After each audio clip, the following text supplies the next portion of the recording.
हम सिर्फ चुनाव लड़ने के लिए नहीं है, हमें विचारधारा की लड़ाई लड़नी है। 30-40 साल पहले से ये लड़ाई शुरू होनी चाहिए थी, पर शुरुआत हुई है।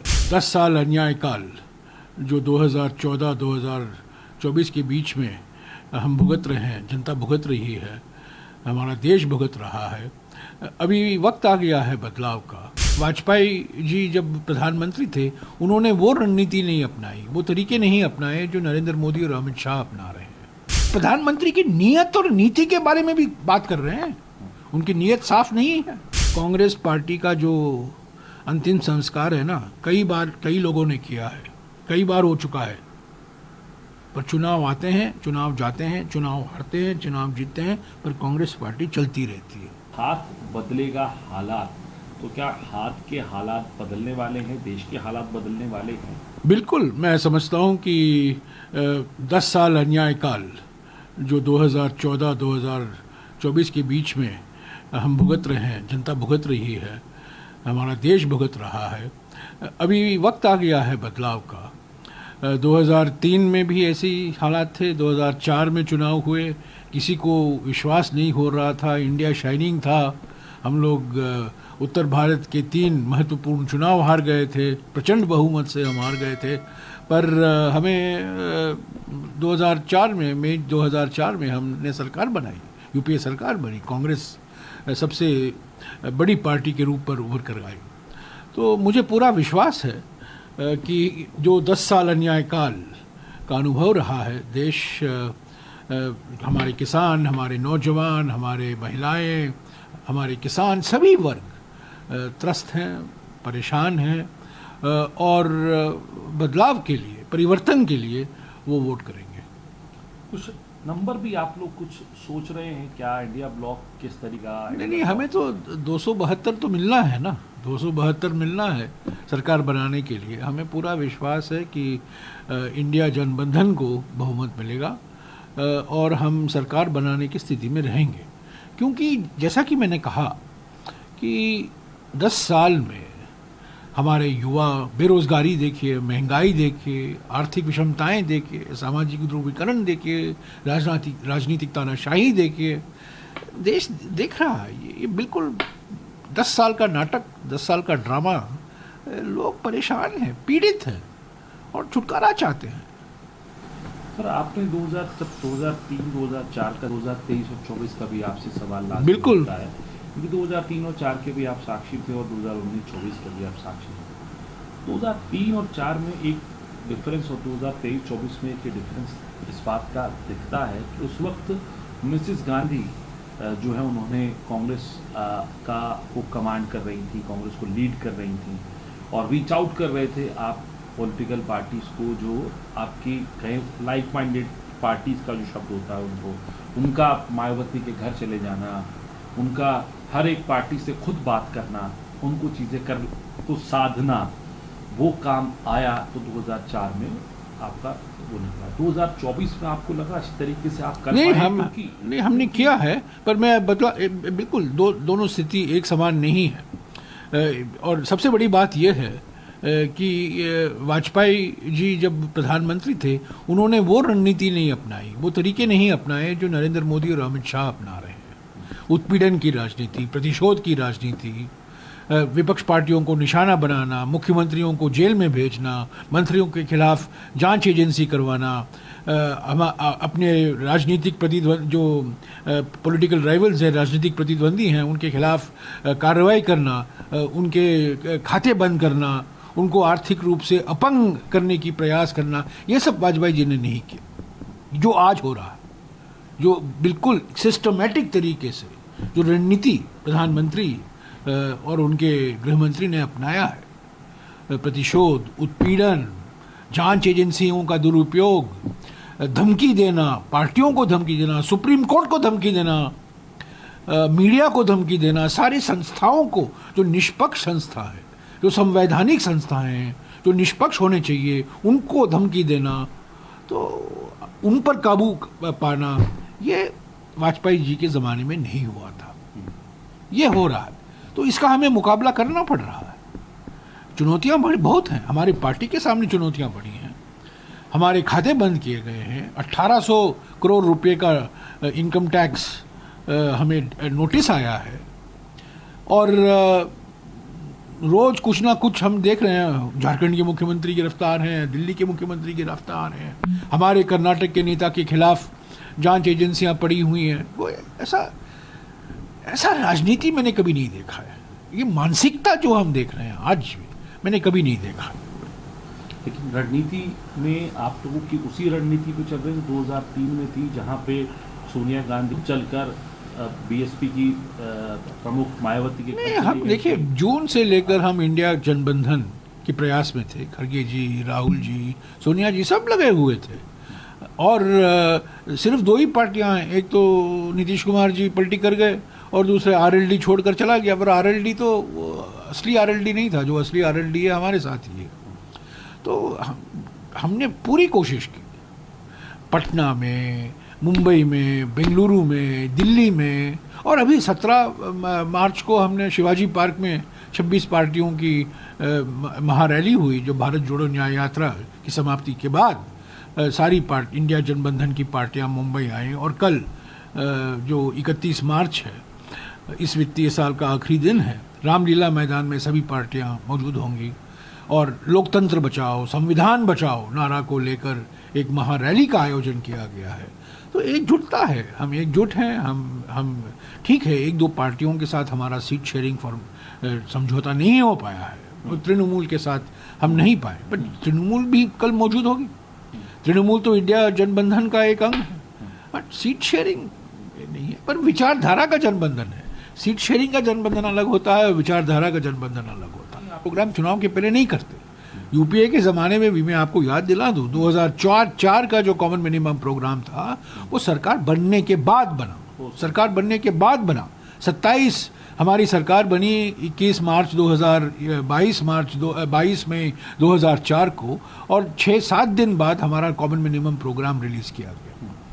तो कॉमन मिनिमम प्रोग्राम पहले नहीं करते, पर हमने हमारी 5 न्याय, भारत जोड़ो न्याय यात्रा के समय राहुल जी ने, खड़गे जी ने देश के सामने 5 न्याय 25 गारंटी का कार्यक्रम रखा है।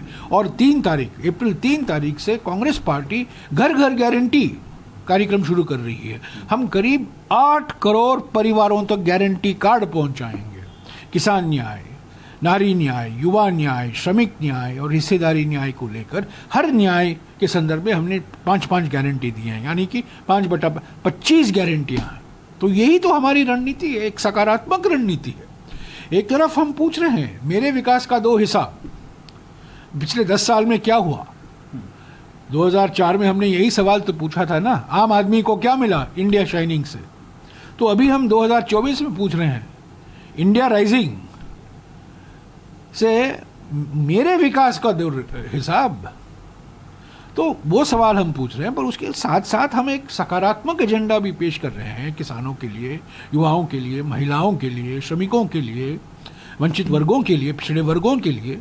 और ये 3 तारीख से घर घर गारंटी का कार्यक्रम शुरू होगा, और 5 तारीख को हमारा घोषणा पत्र, जो हम न्याय पत्र कह रहे हैं, उसको भी हम रिलीज कर रहे हैं 5 तारीख को। उसके बाद का क्या कार्यक्रम रहेगा? रैली? हमारे नेता जाएंगे, प्रचार में लग जाएंगे। हर एक राज्य में चुनाव हमें लड़ना है, पर जिस तरीके से हर प्रयास किया जा रहा है, हम हमेशा गर्व से कहते हैं फ्री और फेयर इलेक्शन, पर मुझे तो दिखता है ये अनफ्री और अनफेयर इलेक्शन हो रहा है। देखिए 10 महीने हो गए हमें चुनाव आयोग ने टाइम नहीं दिया।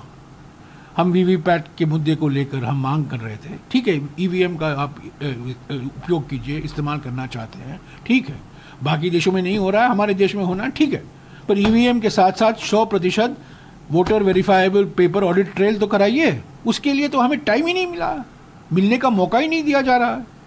और जिस तरीके से सीबीआई, इनकम टैक्स, ईडी, ये तो चुनावी हथियार बन गए हैं बीजेपी के हाथ में, प्रधानमंत्री के हाथ में। और अभी सुप्रीम कोर्ट को भी धमकी दे रहे हैं। वो कह रहे हैं कि मैं सुप्रीम कोर्ट की सुरक्षा कर रहा हूं, सुरक्षा के नाम पर सुप्रीम कोर्ट को धमकी दे रहे हैं। आप कह रहे हैं कि अनफेयर इलेक्शन, ये एक दुष्ट, ये नकारात्मक नहीं, मैं यही कहूंगा, ये दुष्ट मानसिकता है। ऐसे में अपोजिशन के पास इलेक्शन बॉयकॉट का भी कोई ऑप्शन आप नहीं, बॉयकॉट विकॉट हम सिर्फ एंकर और चैनल को बॉयकॉट करते हैं। इलेक्शन को बॉयकॉट करने की कोई बात नहीं हो रही है। हम चुनाव में भाग लेंगे और हमें कोई डराएगा नहीं। हम पीछे हट नहीं रहे।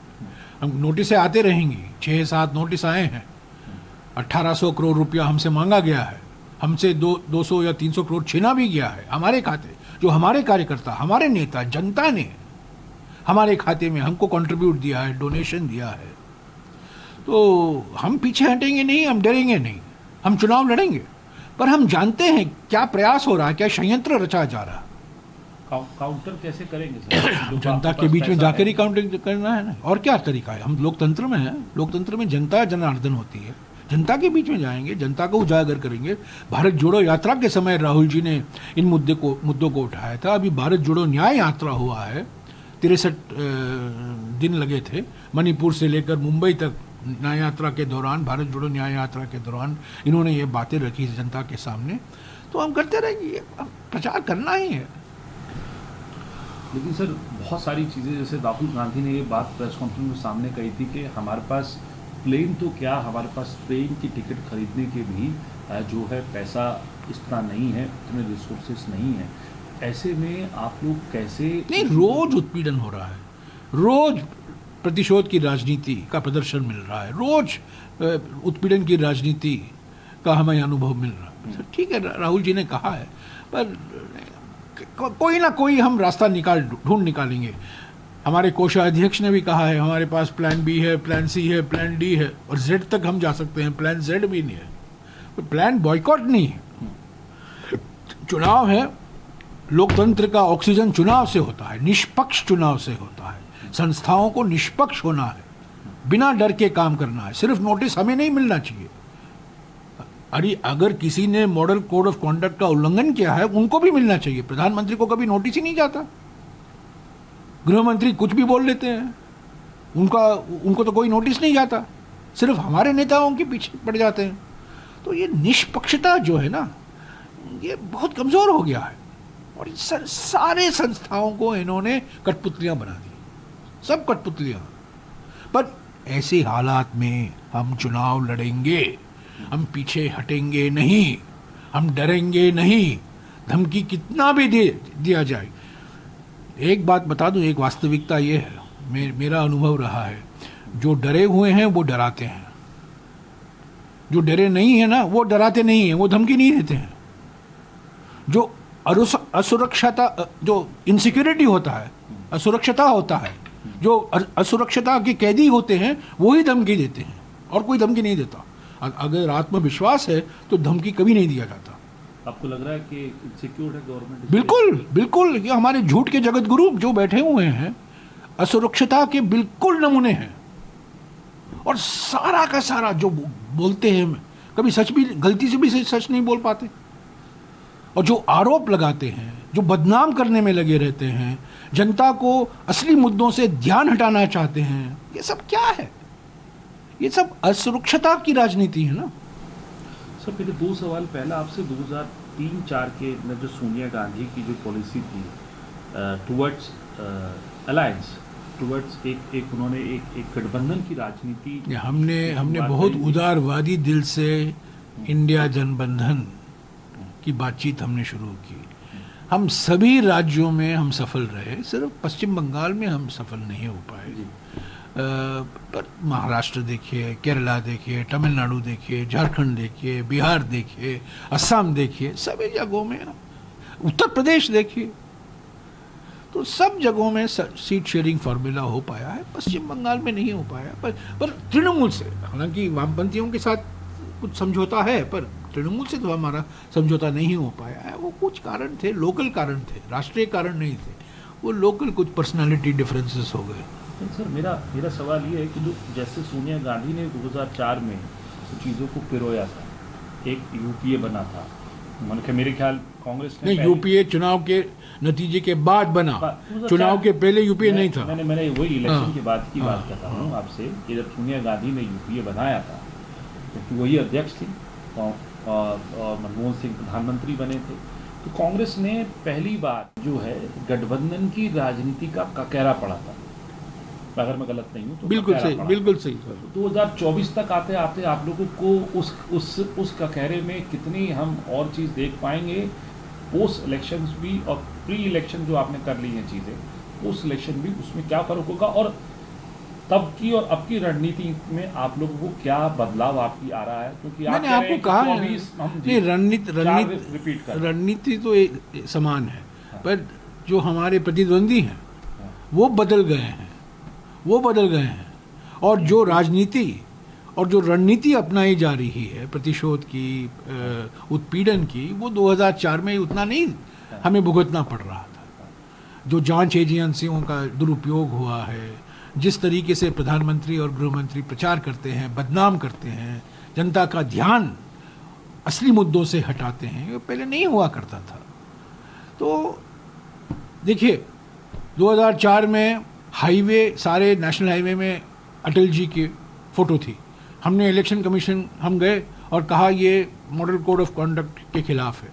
आज अब पेट्रोल पंप में जाइए, प्रधानमंत्री का फ़ोटो। आप कहीं बड़े बड़े जो महत्वपूर्ण स्थान है शहरों में जाइए, सेल्फी पॉइंट। ये जो लेवल प्लेइंग फील्ड होता है ना चुनाव में, सभी पार्टियों को समान मौका मिलना चाहिए।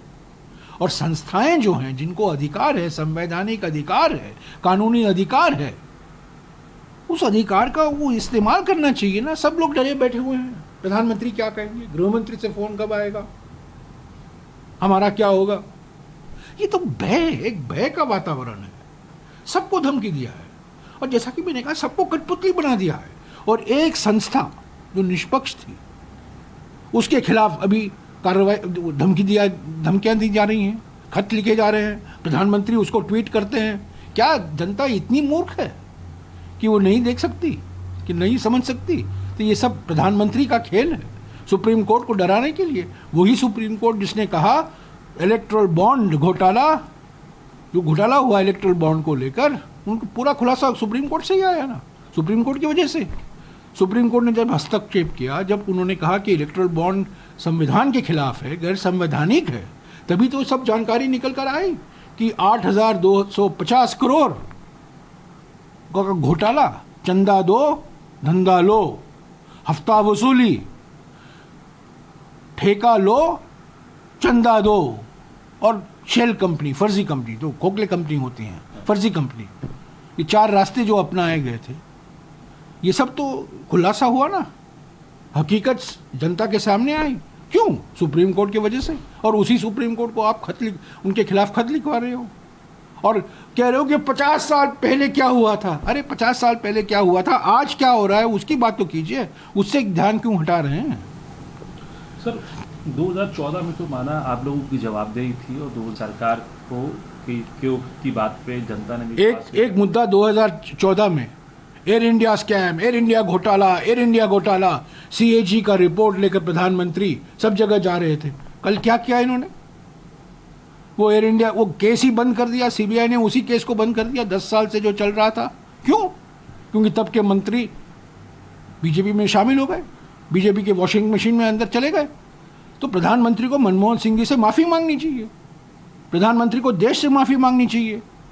वो CAG, तब के CAG की रिपोर्ट के आधार पर आपने एक लंबा चार्जशीट तैयार किया था मनमोहन सिंह जी के खिलाफ।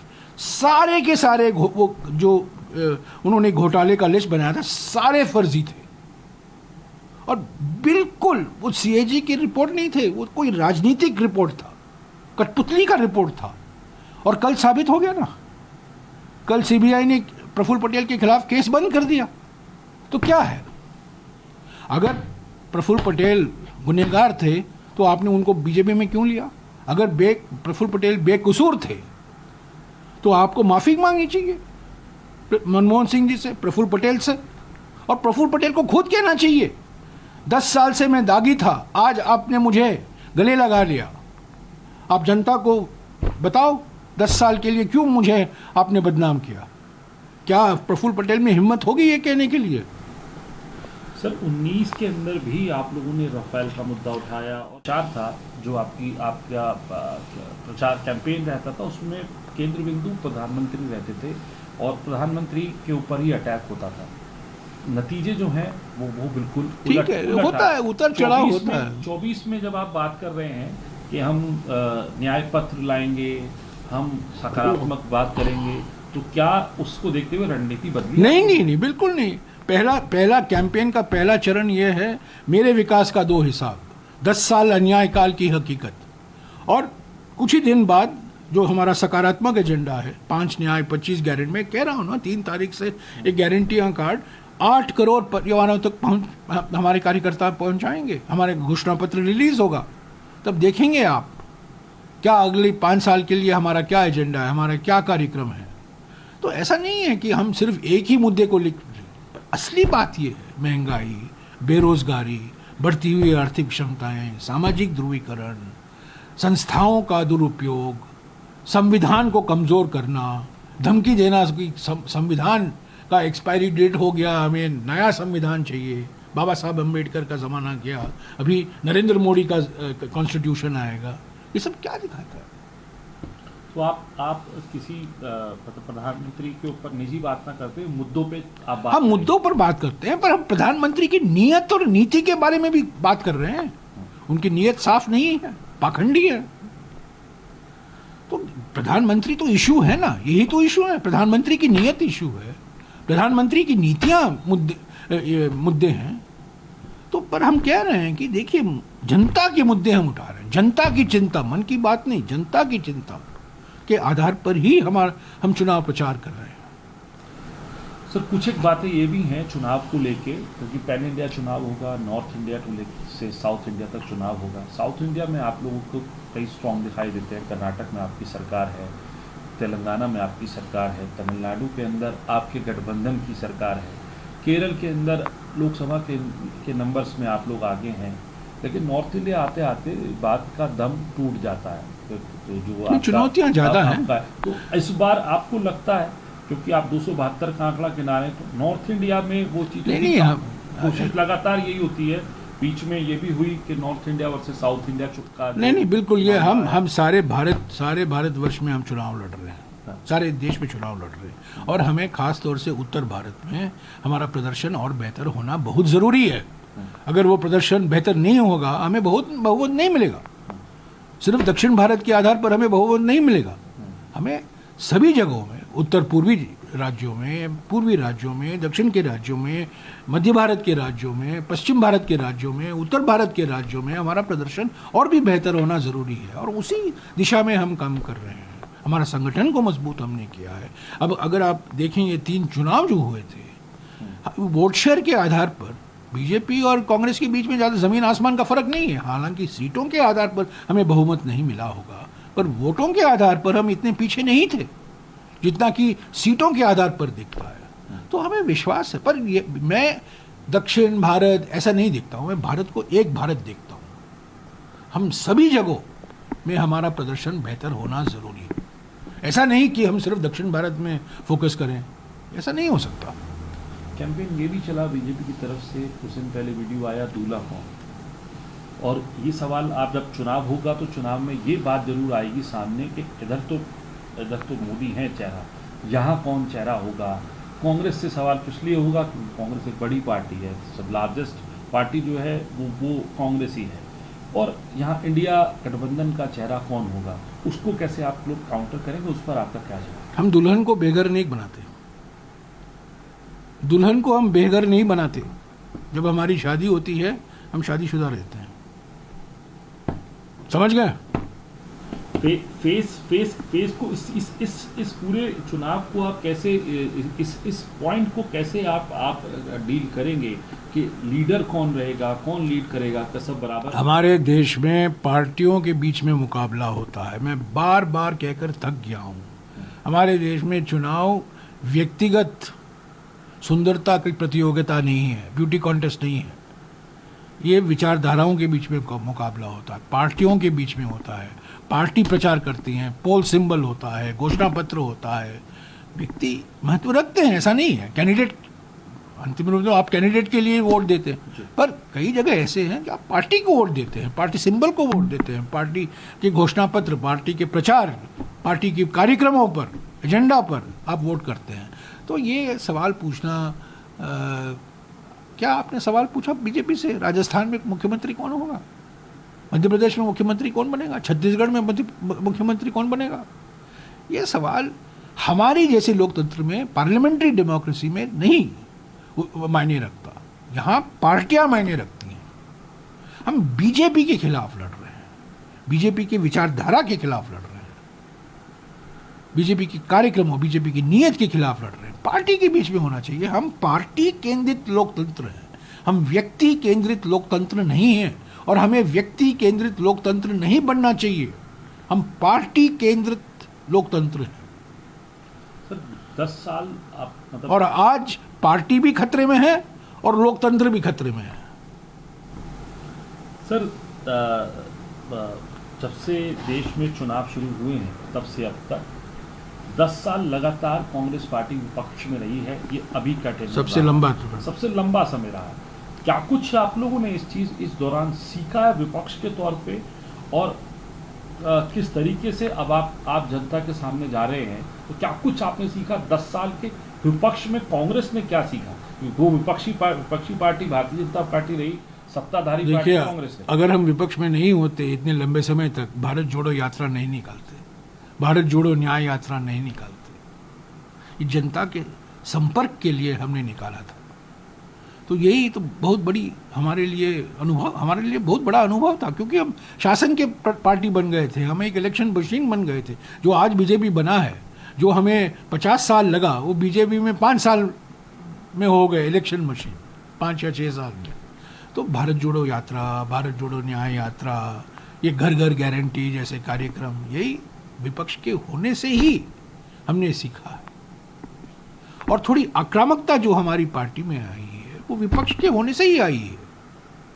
हम डरे नहीं हुए हैं। देखिए, जब शासन में आप लंबे समय तक रहते हैं ना, तो थोड़ा सुस्ती आ जाती है। अरे यार, चुनाव आएगा, हम जीतेंगे, शासन करेंगे। पर ये जो विचारधारा की मुकाबला है, जो राहुल जी बार बार कहते हैं, देखिए, हम सिर्फ चुनाव लड़ने के लिए नहीं है, हमें विचारधारा की लड़ाई लड़नी है। ये कुछ 10-20 साल पहले हमें शुरुआत करनी चाहिए थी, 25 साल पहले। ये विचारधारा, हमने आरएसएस की विचारधारा को बहुत सा आगे होने दिया, उसको पहले ही जड़ से हमें लड़ना चाहिए था। 30-40 साल पहले से ये लड़ाई शुरू होनी चाहिए थी। पर शुरुआत हुई है। भारत जोड़ो यात्रा, भारत जोड़ो न्याय यात्रा, और भी यात्राएं होंगी।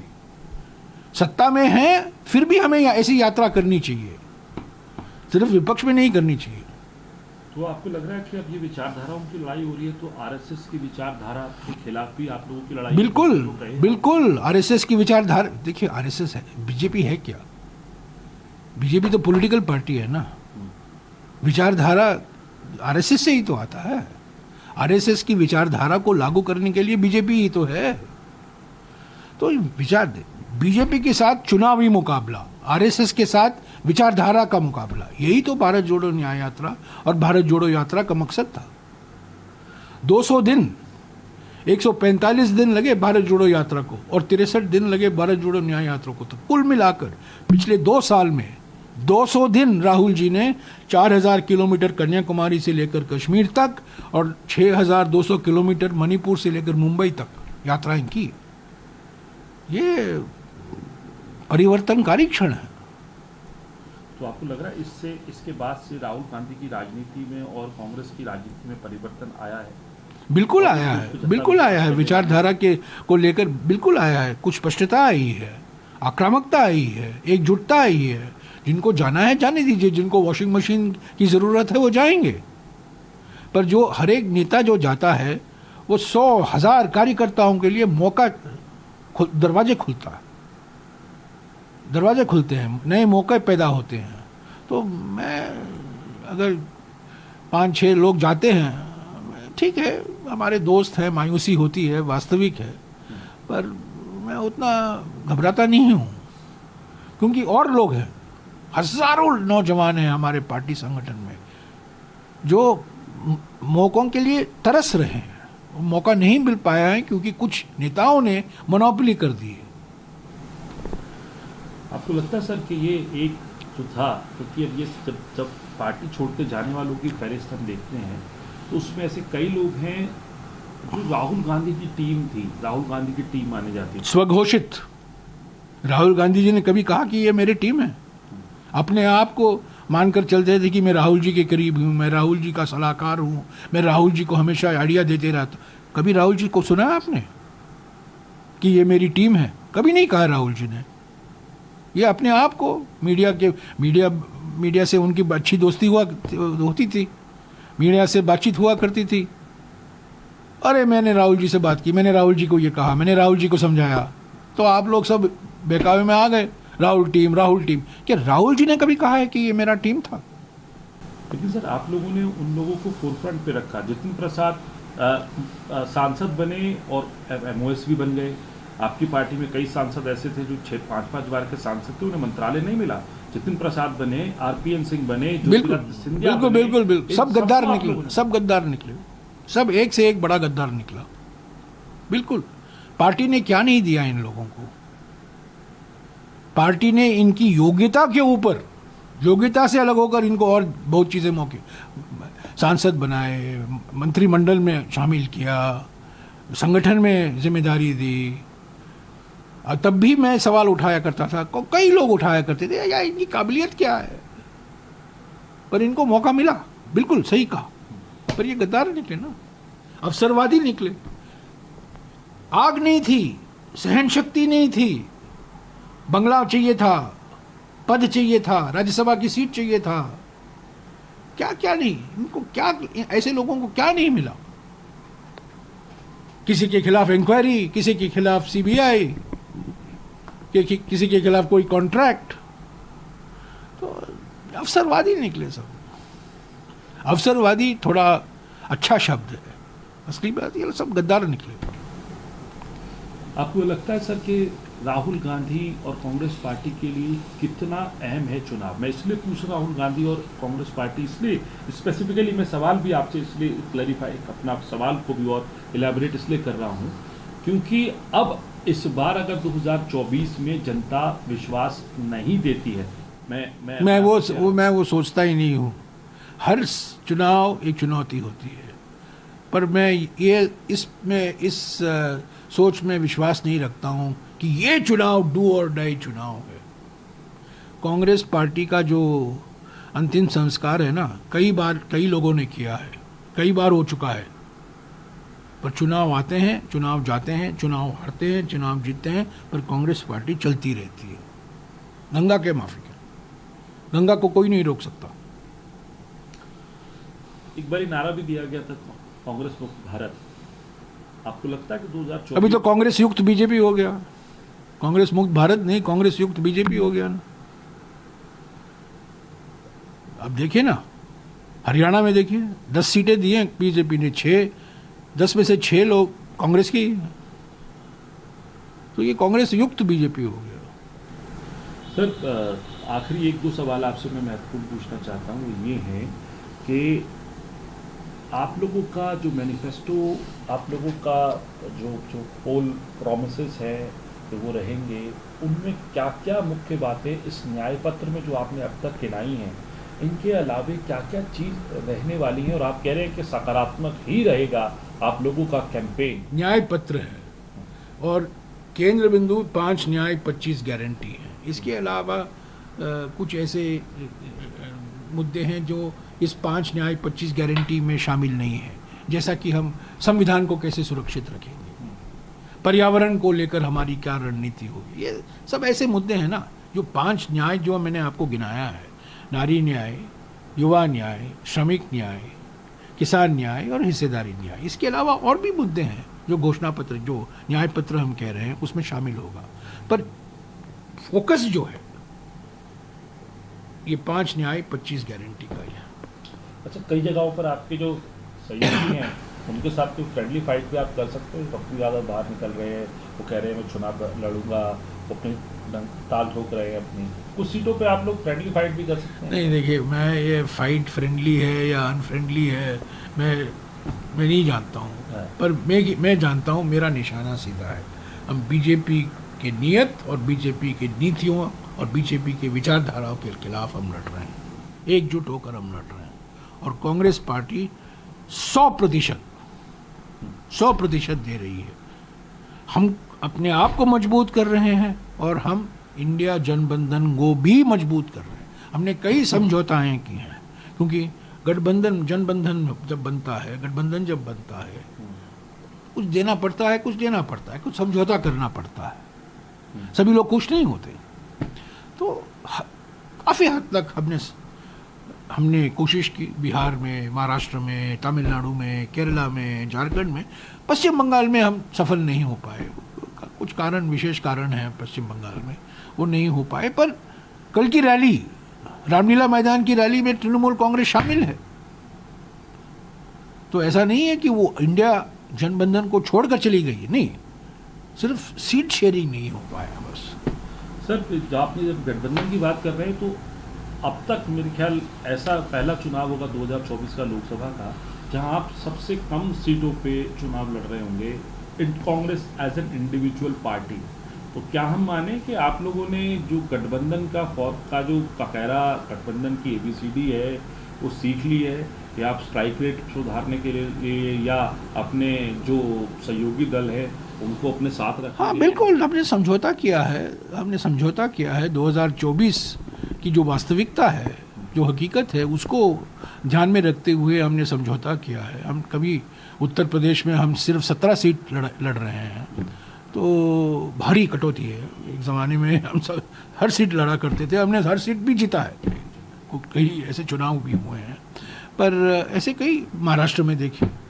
तो हाँ, ये बात सही है, पर कुछ समझौता करने पड़ते हैं। तो 2024 की जो वास्तविकता है, जो हकीकत है, पर मैं एक चीज़ कहूँ, कांग्रेस पार्टी जिंदा है, कांग्रेस पार्टी और मजबूत होगी। कांग्रेस पार्टी के बिना हमारा लोकतंत्र अधूरा है। कांग्रेस पार्टी ने आज़ादी दी है, लोकतंत्र बनाया है, देश को महान बनाया है, और इस योगदान को कोई प्रधानमंत्री, कोई झूठ के जगत गुरु मिटा नहीं सकता। फिर आखिरी सवाल पूछना चाहूँगा आपसे, वो ये, जो कांग्रेस के सो टाइगर न केवल जिंदा है, टाइगर जीवित है, टाइगर आक्रामक है, और टाइगर में नई जान है। सोनिया गांधी तो राज्यसभा में अब नामित हो गई, राज्यसभा में जो चयनित हो गई, चुनाव हो गया राज्यसभा का, उनका राज्यसभा का रास्ता उन्होंने अपना लिया। प्रियंका गांधी की भूमिका क्या रहने वाली है? नहीं, वो और राहुल गांधी का लिए जो सवाल है वो ये है सर, क्योंकि ना केवल नहीं, मैं जानता हूँ आप क्या सवाल कहेंगे। राहुल गांधी से ये सवाल पूछा गया था ठीक 2 हफ्ते पहले थाने में, और उन्होंने सही जवाब दिया। मैं वही जवाब को दोहराऊंगा। उनको पूछा गया कि क्या आप अमेठी से लड़ेंगे, राहुल जी ने कहा, मैं कांग्रेस पार्टी का वफादार सिपाही हूँ, जो CEC चाहती है मैं वही करूँगा, बस। इसके ऊपर और मैं कुछ नहीं कह सकता। ये उन पर और CEC पर निर्भर करता है। प्रियंका जी के बारे में आप सवाल पूछेंगे, वो प्रियंका जी पर और CEC पर निर्भर होगा। हम लोग चाहते हैं वो लड़े, वहाँ की जनता चाहती है वो लड़े। मैं रायबरेली में था भारत जोड़ो न्याय यात्रा के समय, मैं अमेठी में था भारत जोड़ो न्याय यात्रा के समय। वो मैंने कई लोगों से बात की, सड़कों पर बात की, व्यापारियों से बात की, युवाओं से बात की, महिलाओं से बात की, बुजुर्गों से बात की। सभी लोग चाहते हैं, वहाँ के लोग चाहते हैं। पर हमारी पार्टी में एक प्रक्रिया होती है, CEC, अंतिम निर्णय CEC में लिया जाता है। तो CEC में चर्चा होगी, मैं CEC का सदस्य नहीं हूँ, तो मैं नहीं कह सकता हूँ कि वो लड़ेंगे या नहीं लड़ेंगे। पर क्या आप सवाल कर रहे हैं कि क्या संगठन चाहती है वो लड़े? हाँ। क्या वहाँ की जनता, अमेठी और रायबरेली की जनता चाहते हैं वो लड़े? हाँ। लड़ने से फायदा होगा आपको लगता है? उत्तर प्रदेश जरूर फायदा होगा, जरूर फायदा होगा। पर ये मैं नहीं निर्णय लेता हूँ। मैं यही कह सकता हूँ कि जनता चाहती है वो लड़े, संगठन चाहती है, पर वो अंतिम निर्णय वो ही लेंगे यार।